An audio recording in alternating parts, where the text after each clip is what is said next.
To all. So as recently requested by the Sakya Monastery, I will be giving a teaching on the mandala offering today.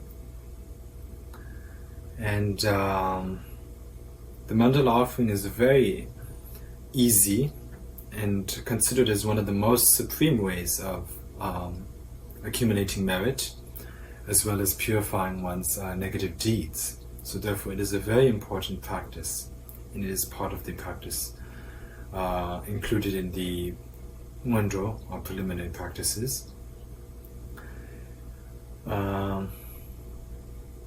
Usually when we make offerings, it is likely that in the beginning, when one is in the process of gathering gifts in order to give to others,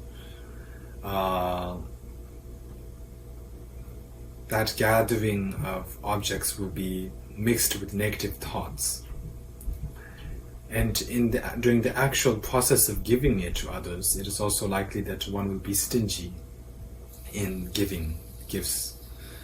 And once one has given it to others, it is also likely that one will be very proud of the fact that one has made an offering to others. So therefore, usually when we make offerings to others, these sort of stains or faults are likely to occur.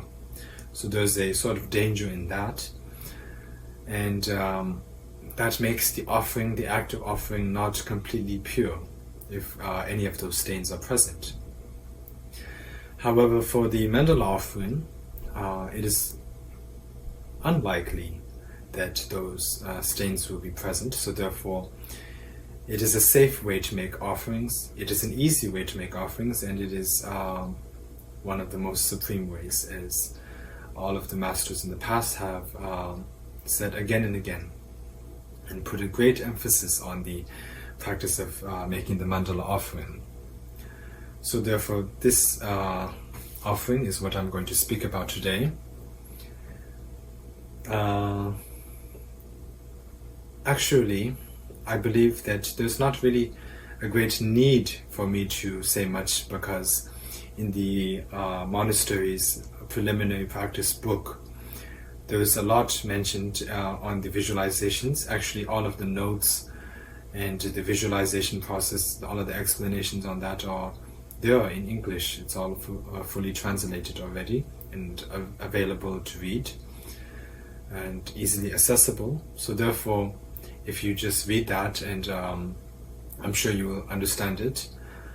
However, as I was still requested to give a teaching on it, I will say a few words today on that. So before I start, I would like to mention that for this talk on the mandala, it will be divided into two videos. The first will be on the explanation on the visualization process, and the second video will be the actual demonstration of the mandala, along with how to recite the whole section of the mandala practice, which is included in the Mundro practice book. So therefore today I will just mainly be focusing on the visualization process. And I will be speaking on it based on what is included in what is mentioned in the Mundro practice book that the monastery has, and sort of try to summarize the meaning, the most essential points, and sort of speak on that. So hopefully that will be useful.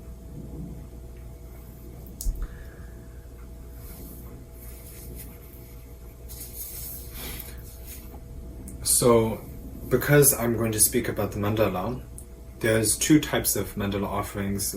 One is a more extensive way, and the second is a more sort of a less grand, condensed sort of way of offering the mandala. So the grand way is the extensive way is known as the 37-point mandala offering. So that is going to be the focus of today's talk. So, before one offers the mandala, one needs to have a mandala. So when one gets a mandala, there are different kinds of mandala qualities, such as gold, silver, brass, steel, and the like. Gold is the best, and silver is sort of the second best, and those are recommended. If one cannot find that, one can also use brass or steel and the like. If it is of the best qualities, such as gold or silver, then it can be a little, it doesn't need to be too big. It can be about 6 inches in diameter. However, if it is bigger, if it is a less quality, such as the brass or steel, a little inferior quality, then it is said that it should be a little bit bigger than that. As it says here, it would be good to have, if it is an inferior quality, it should be, the width should be similar from that of the elbow to the outstretched middle finger. So that is how sort of big it should be in speaking of the width. So that is the quality and the width of the mandala. We also need to consider what one is going to use on top of the mandala, what kind of offerings one is going to use. So for that, there is the best would be powder made of jewels, powder from jewels. The medicinal herbs is considered as second best, and then at least grains, various grains should be offered, if not the earlier two, the previous two. So therefore those are the 3 types of offerings that one should use. And it is also said that one can use white pebbles if none of the 3 are available. So those are what one should use when making the offering of the mandala.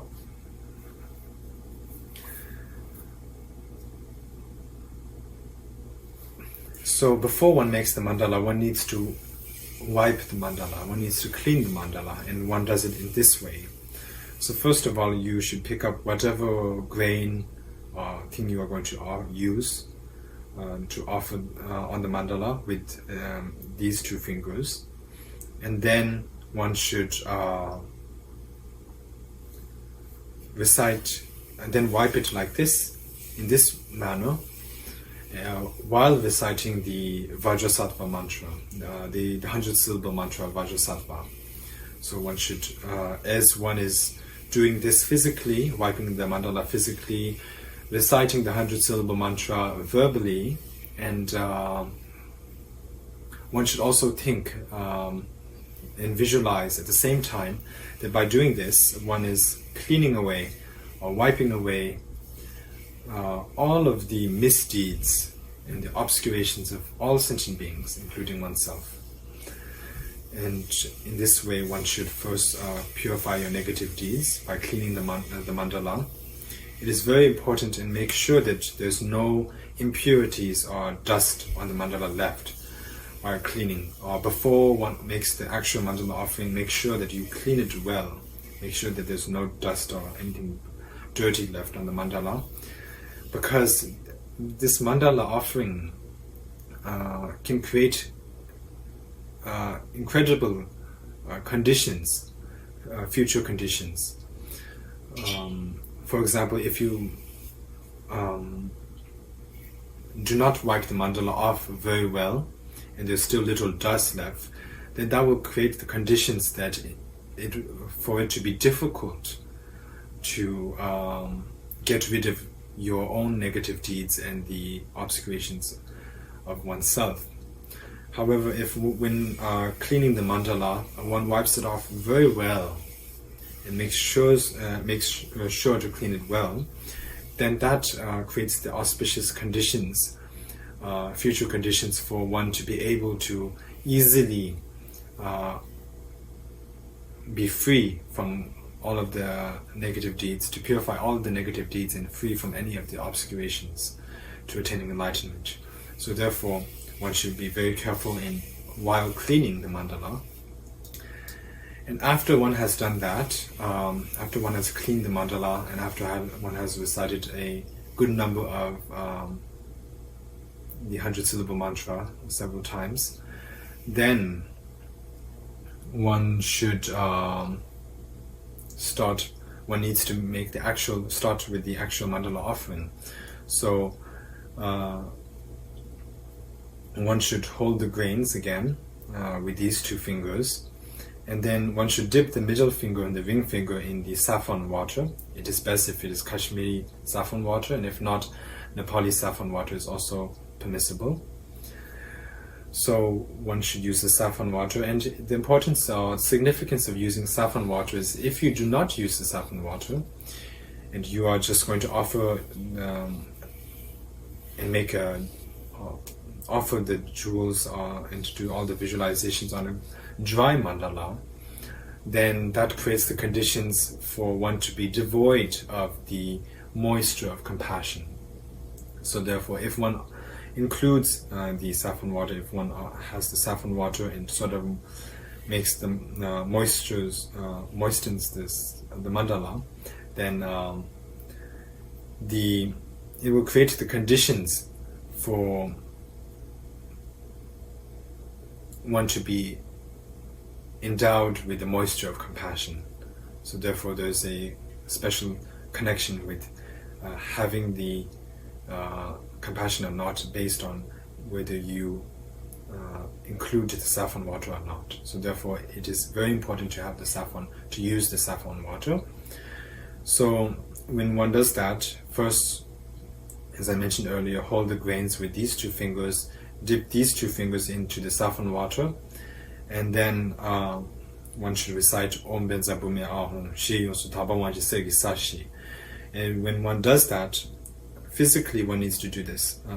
First of all, one needs to know the directions of the mandala. So this is east, this is south, west is towards oneself, and north is here. So one's right is south, west towards oneself, north on one's left, and east in front of oneself. So these are the directions when making the mandala offering. And so therefore, having said that, now we need to do the movements with the saffron water on the mandala. So while reciting Om Bedzabume Ahum Shi Yosu Tabawanji Segi Sashi, one should move these two fingers, which are wet with the saffron water, and start from the northeastern direction. Then move to the southeastern direction, then move to the southwestern direction, then move to the northwestern direction, and then finally back to the northeastern direction. So from northeastern, southeastern, southwestern, northwestern, northeastern. So one needs to make a square shape like that, starting from northeast and ending in northeast, coming back to northeast again.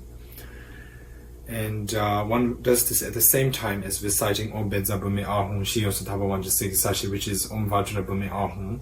The universe is wholly pure, of great power, with earth of gold. So as one is reciting this, one also needs to visualize that the base of the mandala, the base of the continents and all of that, the Mount Sumeru and all of that which one is yet to offer. So it starts with that all starts with the wind mandala. It is sort of like the wind diagram. So that is way below. So one needs to visualize first of all the wind diagram. And the wind diagram is its height is 1.5 1.6 million in height and immeasurable in diameter. So it's basically very, very big, in whether in height and wide in diameter. So one should visualize that. And on top of that, on top of the wind diagram, there is the ocean, the water diagram, also known as the ocean of gold's essence. So when one recites that, one has to also visualize that, and that is on top of the wind diagram. And the water diagram is 800,000 in height and immeasurable. It is 800,000 in height, and it is 1.2 million, about over 1.2 million in diameter. And then on top of the water diagram, there is the land,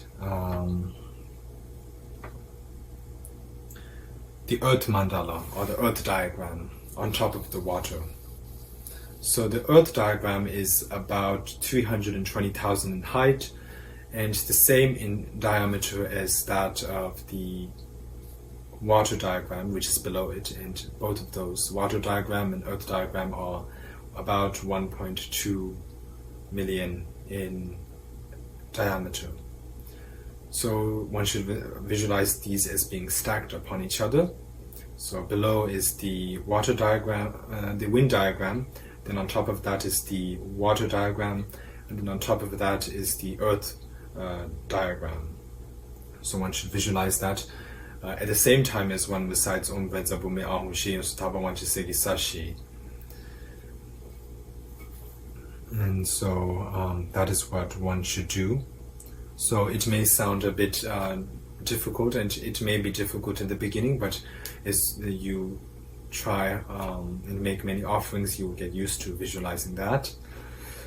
If you cannot visualize the exact diameter and and all of that, the height, just visualize that the wind diagram is a bit higher than the water diagram. The water diagram is a bit higher than the earth, and the earth diagram is less higher than the earlier two, the previous two diagrams, which it is based upon. So you can just simply think of that. And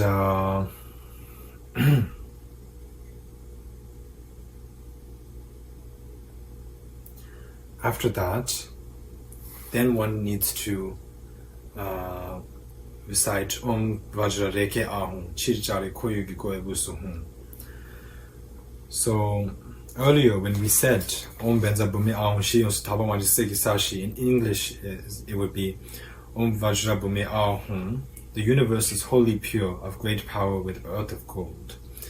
Then as we say Om Vajra Reke Ahum, the outermost limit of the universe is surrounded with an iron fence, and in the center is so we have to say Om Vajra Reke Ah first. And when one recites Om Vajra Reke Ah, one should visualize Om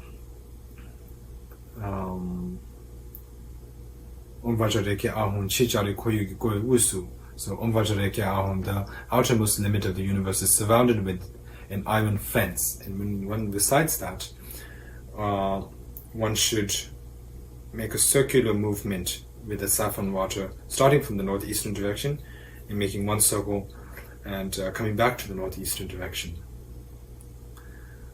And the meaning is quite clear here. The outermost limit of the universe is surrounded with an iron fence. So you need to visualize that there is an iron fence surrounding the mandala, surrounding it, sort of serving as a wall. It sort of is an iron fence, a fence made of iron mountains. And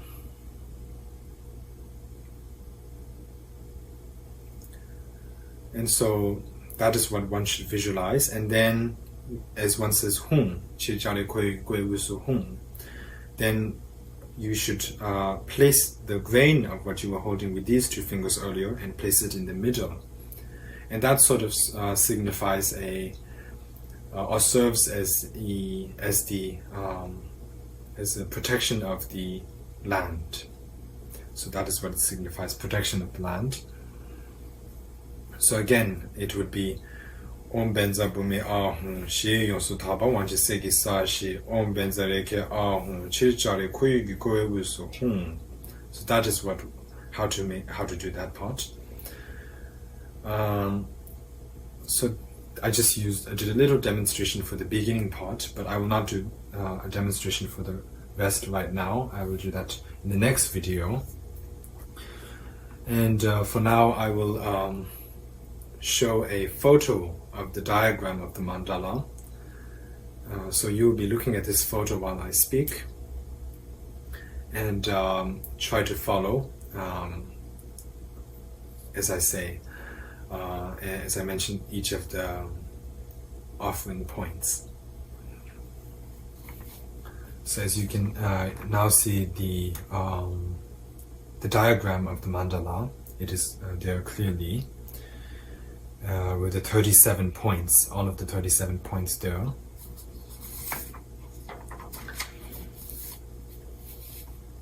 So I will just read as it says in the textbook. At the words King of Mountains, Mount Sumeru, visualize this mountain arise in the center of the mandala, in the center of a vast sea.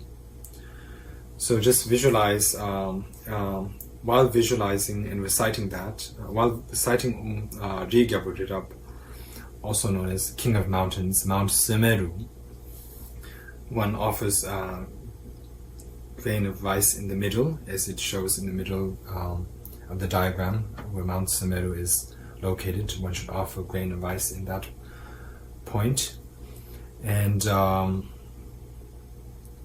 one should visualize that there's this huge mountain, Mount Sumeru, which is known as the King of Mountains. And this mountain is not really in the shape of shape of the mountains that we see on Earth. It is a quite unusual mountain. So I will not really go too much into detail about the shape of it, because we will also provide a photo of the entire universe, the Buddhist universe, with the color and the actual shape. So you will see from there. But anyways, the Mount Sumeru has 4 sides. And shell, so we say the east side of the Mount Sumeru is white. It's sort of like the color of crystal white. And the south side of the mountain is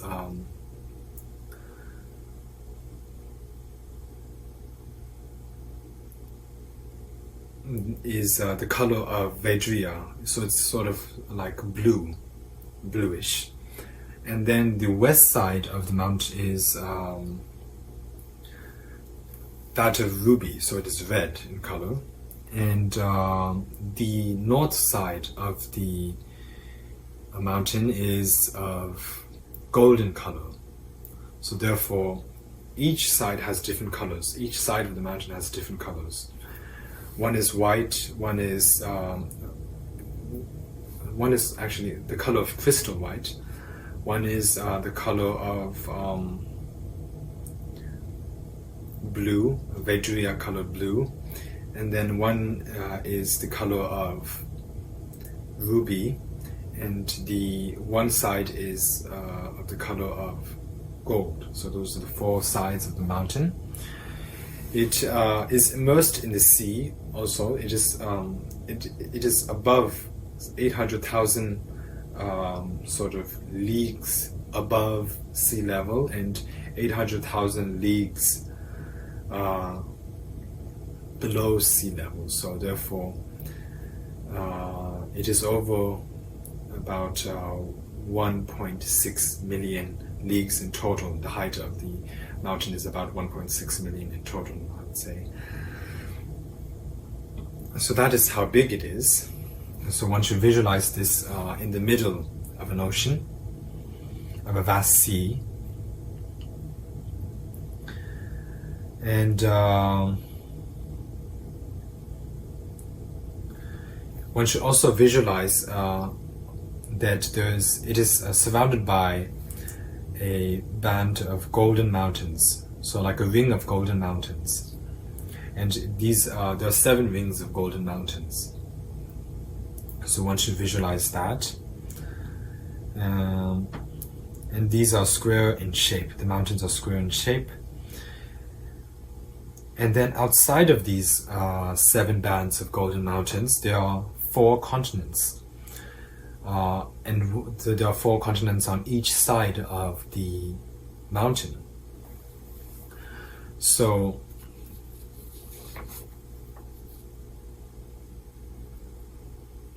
we'll mention that in a while about the 4 continents. One should also understand that there are seas between the golden mountains, each of the golden mountains, between the bands of the 7 bands of the golden mountains. So there's sea between each of the 7 bands, and also there is sea between the mountain and the golden bands. There is sea between the golden bands and the continents. And so one should understand that also when making the offering of the mandala.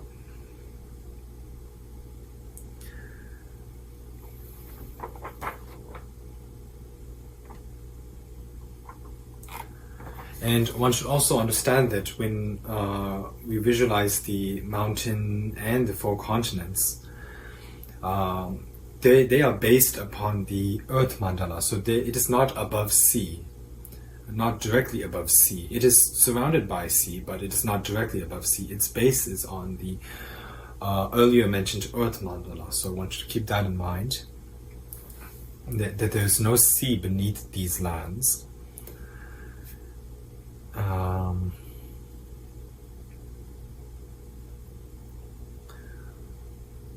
And as it says here, the uppermost terrace of Mount Sumeru and the innermost square band of the Golden Mountains are both half as high as the summit of the King of Mountains. And so I'll just continue reading. The second band of Golden Mountains is half as high as the innermost. The third half is as high as the second, and so on. So it's like higher and then goes lower and lower in height. The sea between the innermost band and the Mount Sumeru is twice as wide as that between the second and the first band, which in turn is twice as wide as that between the third and second, and so on. So the sea between Mount Sumeru and the first band of Golden Mountains is very wide, then it gets less and less wide. For example, the sea between the first band and the second band is a little less wide, and it goes less and less. So the mountains, the 7 bands itself, are the innermost of the band, the golden band. The mountains is very high, gets lower and lower as you go down to the 7th band, and also same for the width of the sea. It starts very wide from Mount Sumeru to the first band, the innermost band, and then it gets less and less wide. And as I mentioned, you should also keep in mind that there's sea between all of these mountains, and between the mountains and the Mount Sumeru, between the mountains and between the Golden Mountains and the continents, and there's sea everywhere. So it is all surrounded by sea. So one should visualize that. And then now we recite Shalupabo, which is the eastern continent of Purva Videha.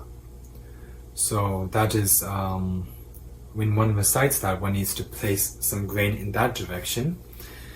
And as one does that, one needs to visualize that there's a white continent in the eastern direction, and it is made of diamond, and its shape is semicircular, so it is sort of like a half circle in shape. And then one should recite the second, which is the southern continent of Jambudvipa, which is the same as Earth.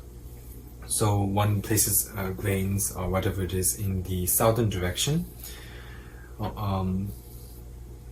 and one should visualize at the same time that there is a blue continent made of sapphire, and its shape is trapezoidal, and you will see from the diagram what that shape is. So I will not go into detail on that. Then we move to the western direction and recite the western continent of Apara Godania. So as one says that, one places grains on that point, and one should visualize at the same time that there is a great red continent made of ruby, and its shape is circular, so it's a circle-shaped continent. And then one moves to the northern direction while reciting the northern continent of Uttarakuru. And one places grains on that point and visualizes at the same time that there is a yellow continent made of gold, and it is square in shape. And so you'll see that you'll see the shape of that in the diagram which you're looking at. And so that is, with that we have placed the 4 continents in each of the 4 directions of the mountain Sumeru. And after that, one needs to place the subcontinents. There are 2 subcontinents on each side of on each of the 4 continents. So the east continent has 2 subcontinents, same for the south, west, and north continent. So in the total there are about 8 subcontinents. So as it says, the 2 subcontinents which are placed on either side of the main continent should be visualized as half the size of the main one, of the same color, shape, and element as the main one also. So if we are placing the 2 subcontinents on the east, on the 2 sides of the east main continent, they will be the same shape as the main eastern continent, but it will be smaller in size, in height. And then also for the southern continents, 2 subcontinents, they will be the same shape as that of the southern continent, but smaller in height. And each of the subcontinents are smaller in height than their main continent. So one should keep that in mind. And the color of it is also similar to that of the main continents which they belong to. And one recites Ludan Lupa, so by that one recites the names of the continents. So just to recite that here,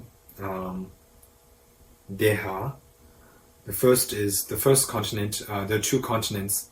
The first 2 continents are of the eastern continent. The first 2 subcontinents belong to the eastern continent. So one starts with Deha, and which is on one side of the eastern continent, as it shows in the diagram, and then Videha, which is on the other side of the main continent. Then one needs to go to the south side and continue with its 2 continents by reciting Chamara and then Apara Chamara. And then going to the west side, it should be Sata and then Uttara Mantrin. And then going to the northern direction, it should be Kuru and Gaurava. And while reciting each of these, one needs to place grains on each of these directions. And just to mention, earlier when we began this, we first began offering the mandala by offering a big heap in the middle, signifying Mount Sumeru. But when offering for those of the 4 continents, the heap of grains should not be as big as Mount Sumeru. It should be a little smaller, a little lower than that of Mount Sumeru. Because it also, as I mentioned, the mandala offering creates special conditions. And if you make it too big, if the continents, the heap of the continents are as tall or high as that of Mount Sumeru, then it will create the conditions for one to be born in an uncivilized land, a place sort of like where there's no Buddha Dharma. So therefore, the Mount Sumeru should be the highest heap, the biggest heap, and the 4 continents should be smaller than that. And one should also make sure that these continents, when offering the rice or grains, it should not get too mixed up together. For example, the 4 continents, the heap of the 4 continents should not get mixed up with too mixed up with the heap of Mount Sumeru, because if it gets mixed up, it will create conditions, future conditions for one to get sicknesses from the elements, the inner elements. So therefore, one should be careful with that. And so after having placed the heaps for the main mountain, which is Mount Sumeru, and also the 4 continents and its subcontinents, then one needs to continue by reciting the treasure mountain. So the treasure mountain is, as shown in the diagram, it is located in the eastern direction. And as it says, envision that the 3 eastern continents are covered with many mountains made of jewels and very beautiful. So therefore, when reciting treasure mountains, one should visualize that those 3 continents, the main and the 2 subcontinents of the eastern direction, are filled with many treasure mountains inside of that land, inside of the continents. These continents is made of jewels. It's not just any the mountain, the treasure mountain, is not just a mountain that has treasures, but the quality itself is made of jewels. And there are many of these. It's all over the continents of the eastern direction, and they are very beautiful. Then one should recite the wish-fulfilling trees, and as reciting that, one should also place a heap, as shown in the diagram, in the southern direction, close to the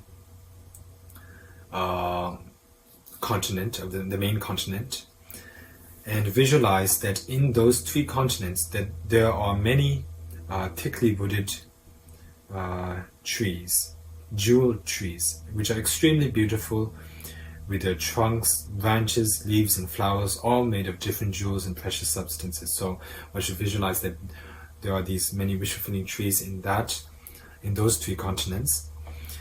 Then continuing to the western direction, one recites wish-fulfilling cows, and visualizes that in those 3 continents there are beautiful cows, many beautiful cows everywhere, and blue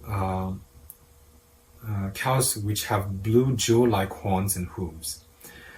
And the benefits that comes from these cows are that all material things that can be desired issue forth from each hair of these animals' hides. So one should visualize that there are many cows that bring such benefit in that across the western continents, across the land of the western continents. And then continuing to the northern direction, one should recite unplowed harvest. And when reciting that, one should visualize that fine crops are growing in the 3 northern continents, and that although the land has not been plowed and no seed has been sown, crops spontaneously grow. The crops are harvested again and again, and immediately afterwards the fields are full with ripened crops again. So one should visualize that there are many crops in that land, that do not have to be sown in the beginning. You can harvest it as many as you can, and it will just naturally produce many more fruits without having to sow any seeds in the ground. And you should think that that land is full with such wonderful crops.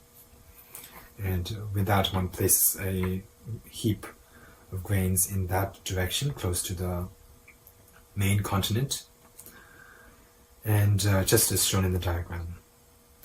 Then after that, one should recite precious wheels, and that will be close to the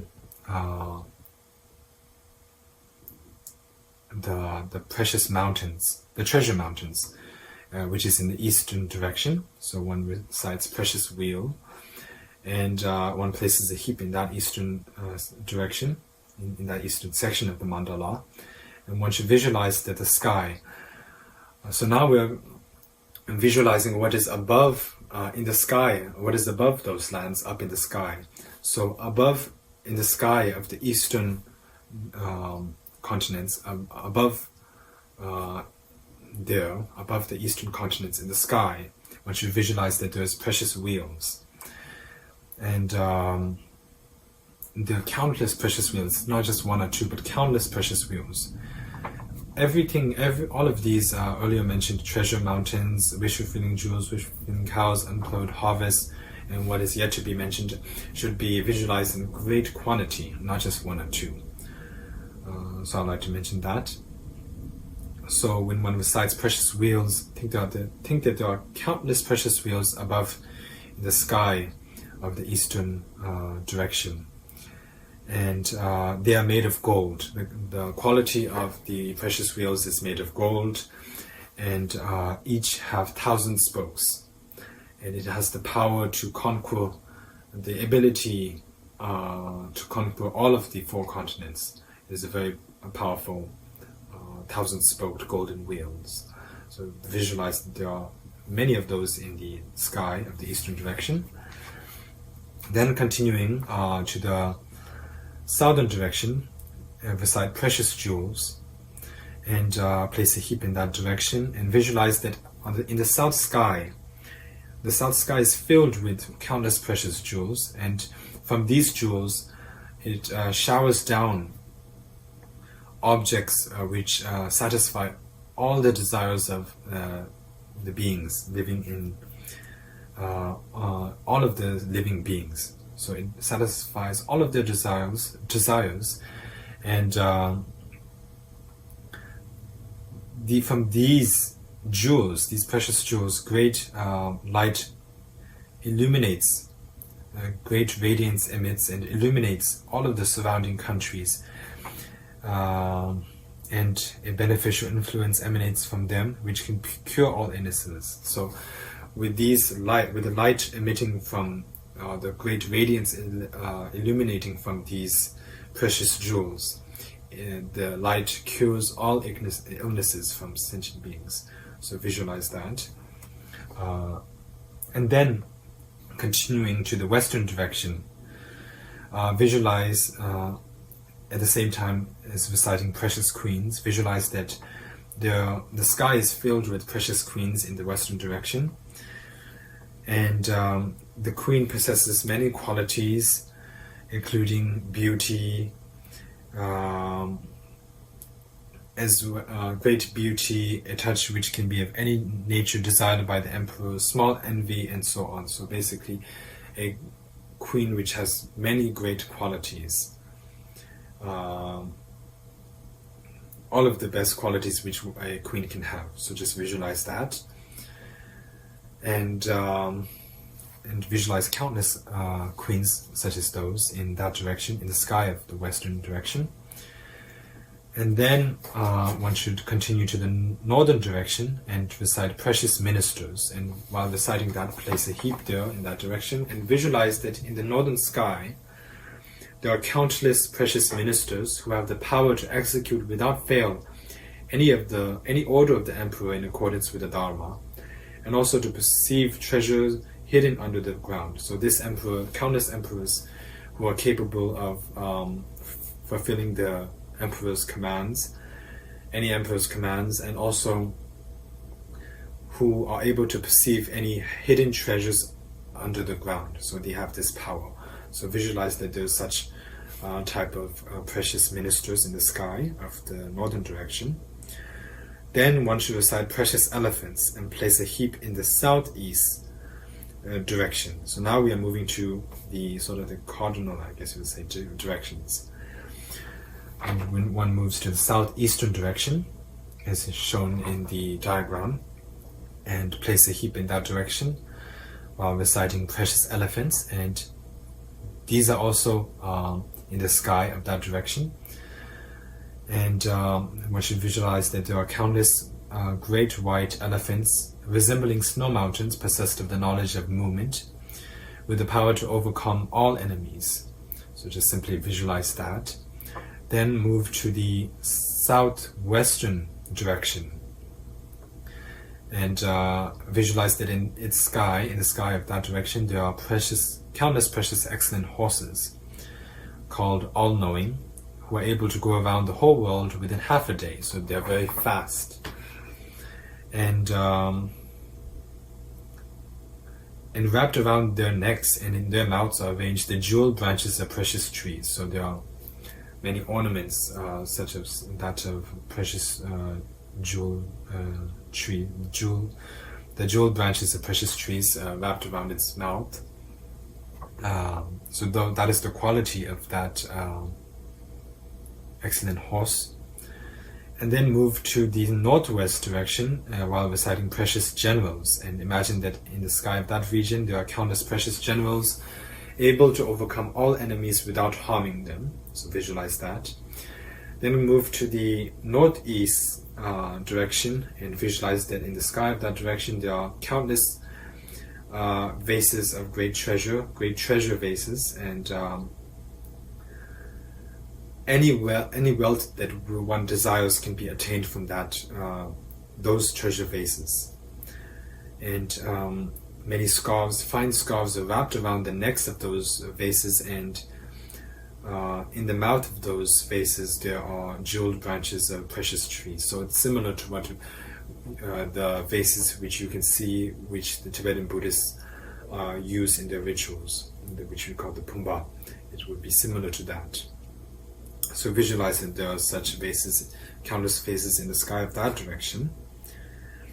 And then after that, one should move to the southeastern direction again and visualize that in the sky there are countless goddesses of beauty.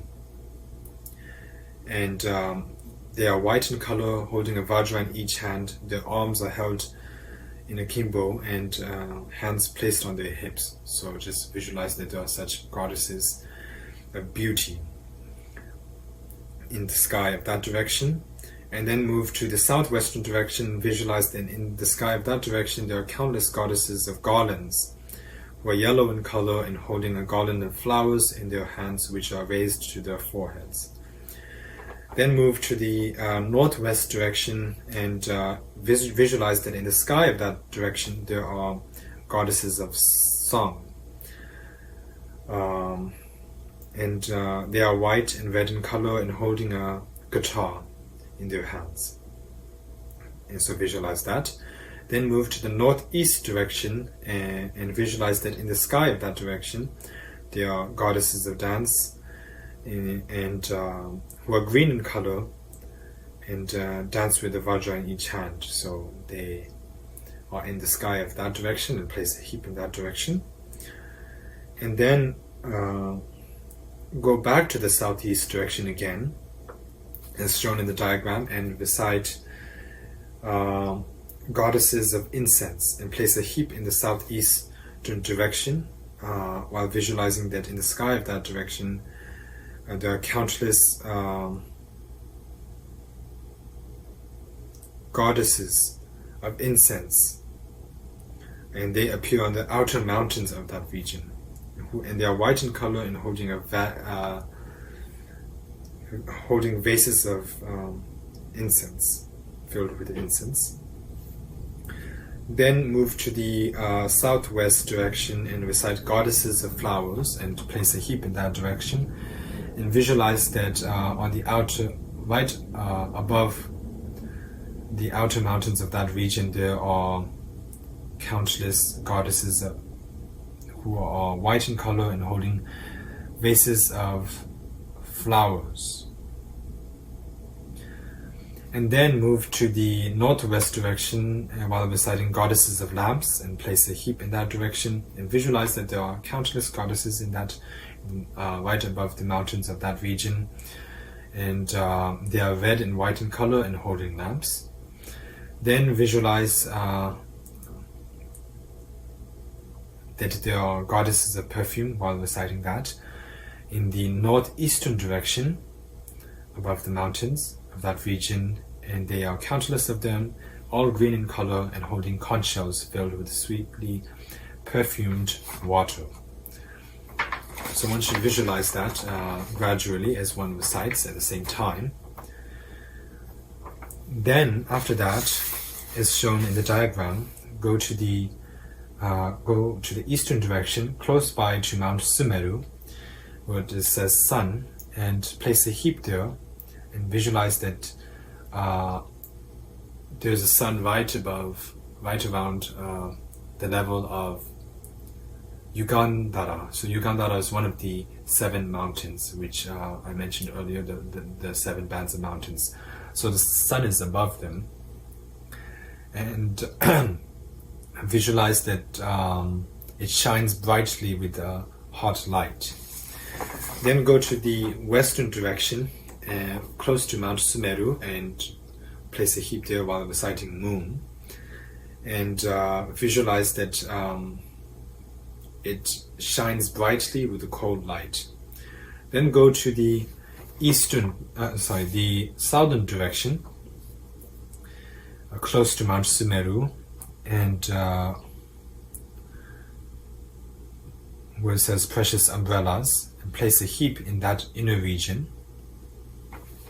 So on the southern direction, it is precious umbrellas or parasols. So placing a heap on that, visualize that above the sky of the Golden Mountains there are these ceremonial parasols, and their handles are made of gold. Great jewels are set as knobs on the crest, and the cloth is that of gods. And then go to the northern direction. Finally, this is the last point of the 37-point mandala. And this is on the northern direction, close to Mount Sumeru, and it is the boundary of victory. So place a heap there, and visualize that in the sky above the innermost band of Golden Mountains in the north, there are many banners of victory made of various kinds of cloth of the gods, with great jewels on their crests and handles of gold. So it is very simple. It is mentioned here. You just need to read this and visualize it. So I don't need to really go into great detail on that. Finally, pour a large handful of grains over the entire mandala, saying, "This most perfect offering," etc. So when one gets to the point after having offered the 37-point mandala, then one needs to recite this most perfect offering, and there's a lot.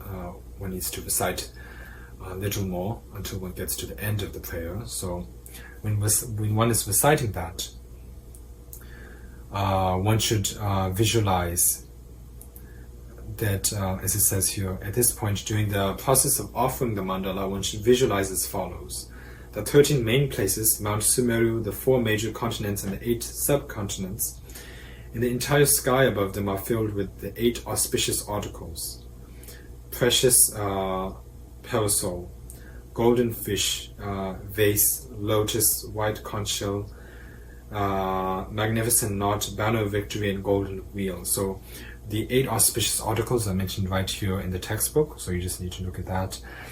And then one also has to visualize that there are the 8 auspicious materials, which is mirror, vermilion dye, white conch shell, medicine extracted from an elephant's brain, durva grass, bilva fruit, yogurt, and white mustard seeds. And also visualize the 7 lesser riches of an emperor, which are sleeping couch, throne, cushion, sword, shoes, snake skin, and robe. and also the 5 objects of sense desires, which are mirror, fruit, cloth, symbols, and scented water. In short, it should be filled with all the riches and requirements that gods and men desire, being lovely and in no way incomplete. So one should visualize all of that. And also, when one visualizes these, one should also make sure to visualize the inhabitants of the mandala. And the inhabitants of the mandala are all humans who are free from the 8, all of them are humans who are endowed with 8 freedoms.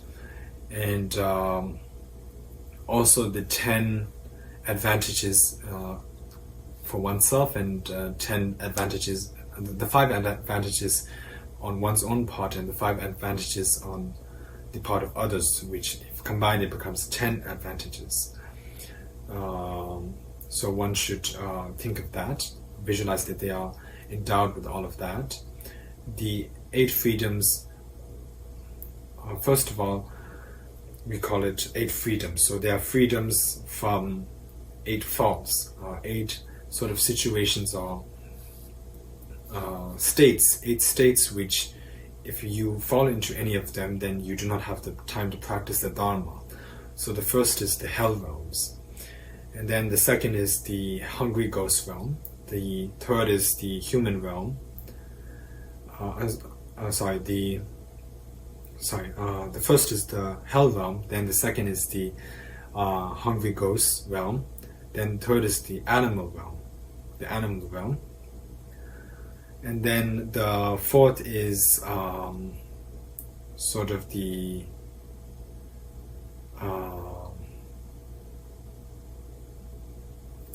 realm where, or the state where there is uncivilized beings.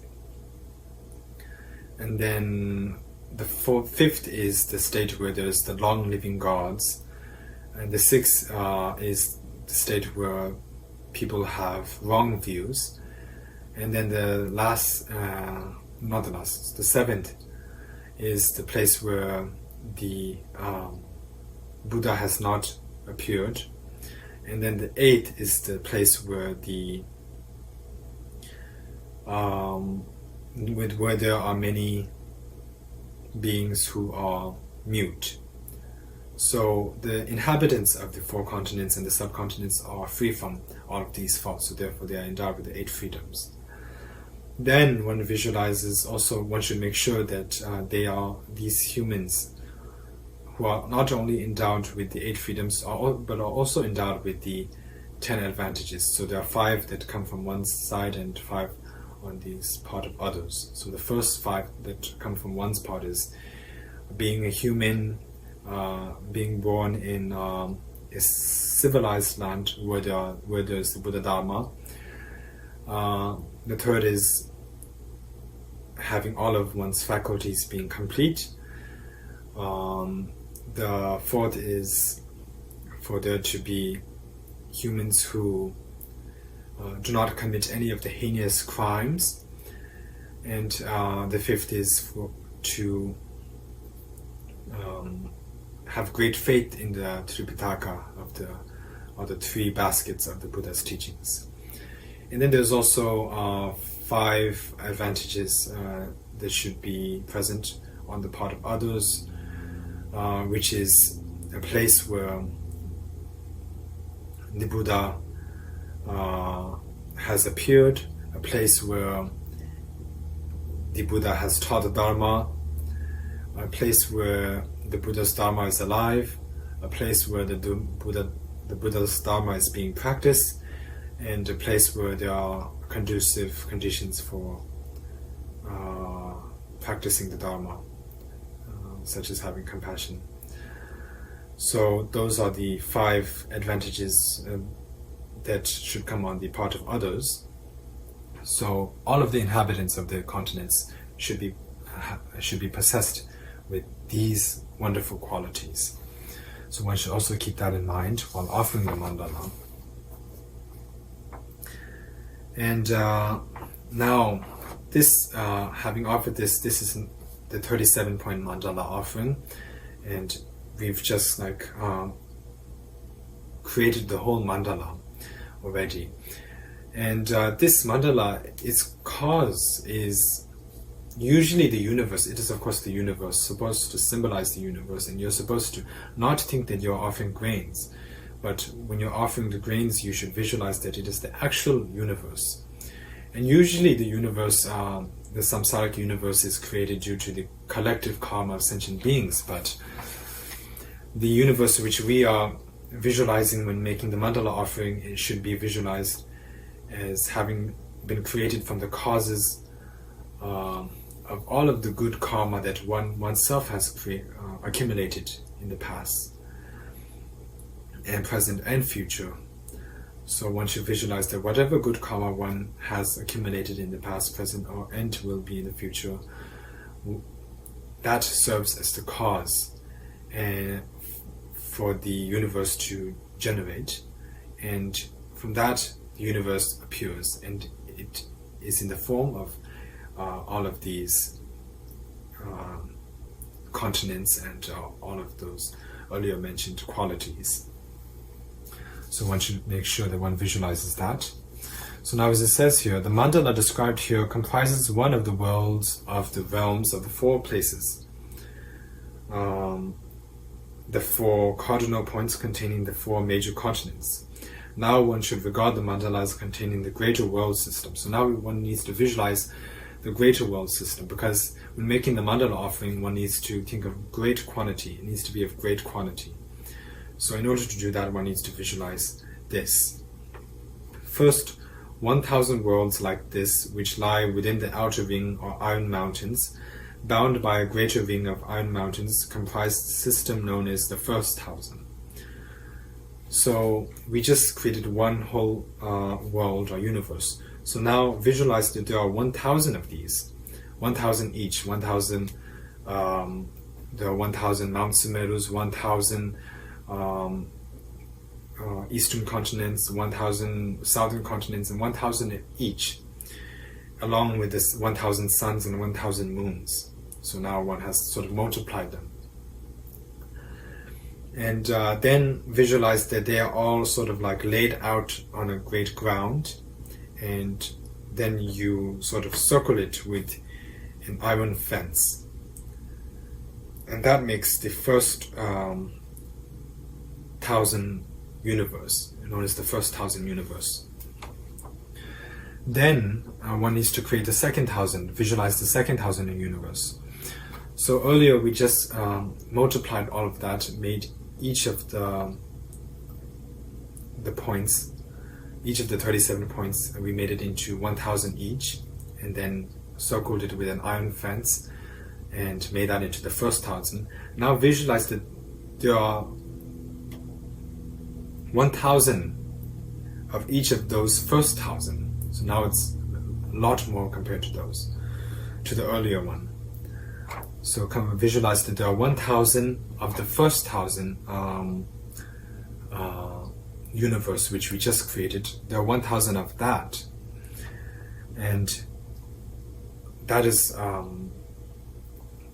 again scattered across the ground along with the sun and moon, and circled with a iron fence, and that makes the second 1,000 universe. Now visualize that there are 1,000 of that second 1,000 universe, that kind of second 1,000 universe, 1,000 of the second 1,000 universe, and then scatter that across the ground and along with the sun and moon, circle it with a iron fence again, and that makes it the third 1,000 universe. So now it has sort of multiplied almost beyond our imagination, beyond our thought. It has multiplied into a great quantity. And visualize that from the greater mandala of the third 1,000, now we need to do some further visualizations. 100 rays of light issue forth, each terminating in a great lotus of precious substances as large as the third 1,000 itself. So from the third 1,000 universe, visualize that there are 100 rays of light emitting from the third 1,000 universe, And on the tip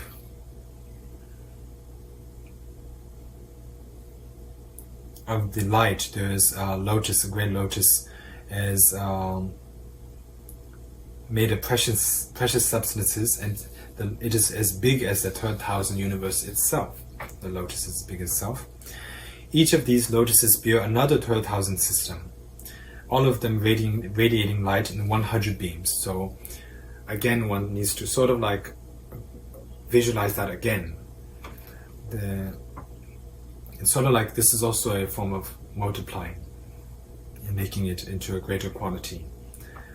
So each of these lotuses bear another 12,000 system, all of them radiating light in 100 beams, another 100 beams radiating light radiated from that 10,000 system, and which also terminates in a 12,000 bearing lotuses.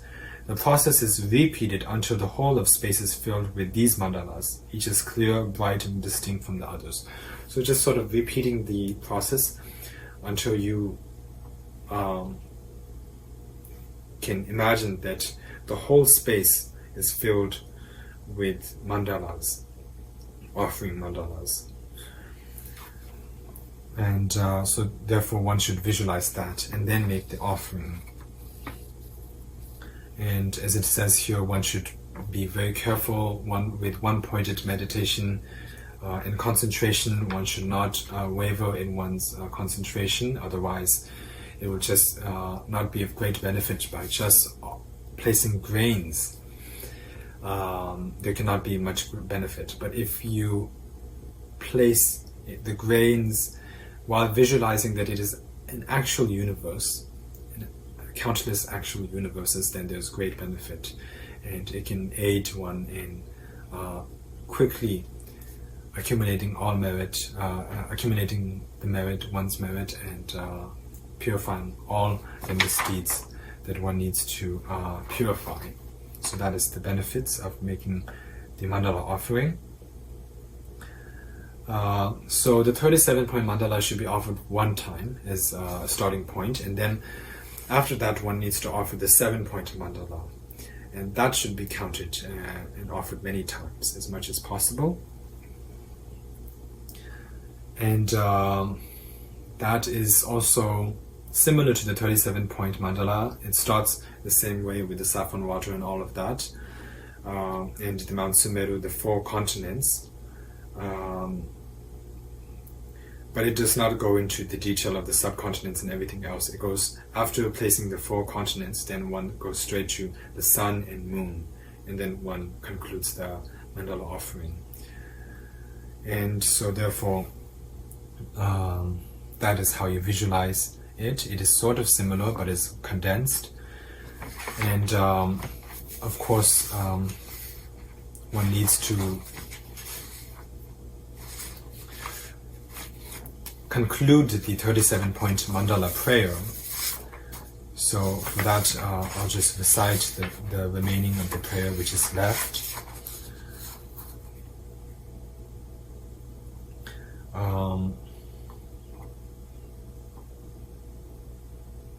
This most perfect offering of the wealth of gods and men, to the greatly kind root guru and to the lineage gurus who are glorious and holy, to the deities and the mandalas of the tutelary deities,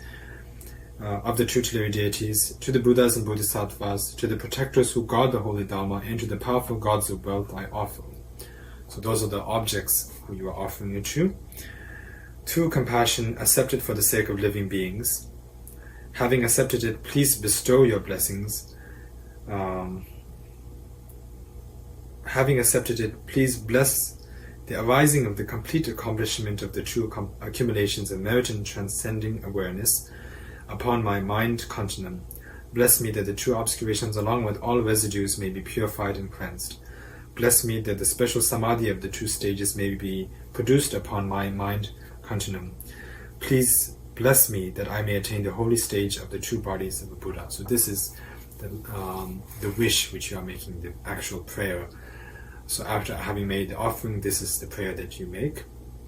So with this, we have completed the 37-point mandala visualization explanation. it is actually very clear. So if you just read it here as taught in the book, then you'll eventually understand it.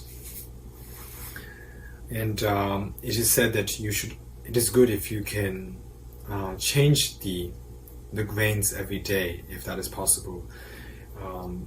It should be clean grains. It should not be dirty, so it's better if you can clean it, wash it if you can. And because the more grains you have, also the quantity is also important. It is said that the more grains you use when making the mandala offering, that creates a special connection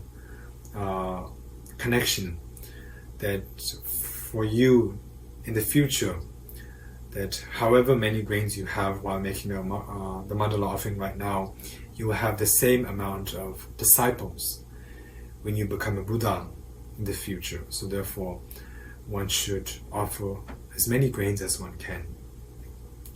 And so that is also something to keep in mind. So with this, we have completed the explanation of the 37-point mandala offering. And tomorrow, for the next day, I will be doing the demonstration of the mandala offering.